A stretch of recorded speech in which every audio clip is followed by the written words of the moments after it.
If you, like many parents, rely on Apple's App Store ratings for your child's iPhone or iPad, I have some bad news. We can't trust Apple. A new report just dropped. Researchers spent just one day reviewing apps in the Apple App Store. Many of these apps were rated 4 plus, so those should be safe, right? Well, within these apps, they found an AI girlfriend app, a kids chatting app that users say is nothing but pedophiles, apps that rate girls' appearances and hotness on a scale of 1 to 10, apps that let kids alter their face and body, apps that advertise the ability to get around school internet filters, games like XXX Spicy that dares the user to imagine a sexy photo shoot or run outside naked, violent games that encourage drug dealing and murder. So much dieting content and violence and access to strangers. And what is super scary is that these 200 apps have been downloaded 550 million times. So the Apple App Store is a mass distributor of inappropriate apps to children, our children.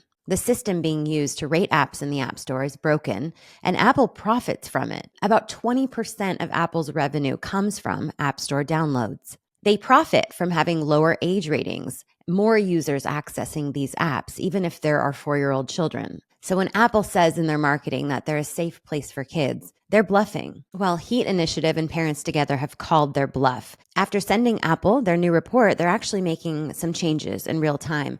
But the problem is bigger than a few bad apps. The entire App Store review structure needs to change. Apple needs to implement a transparent rating process with third-party review and be accountable if they allow a child to access something super harmful because of their age recommendation. So parents like you and me can make this happen by 1, sharing this video with as many people as possible. 2, sign the rally starter that I've linked to in my bio. It sends a direct email to Apple's leadership asking them to prioritize our children's safety. And in the meantime, I highly recommend a third-party monitoring app onto your child's Apple device because as you can see, we cannot rely on Apple's parental controls alone.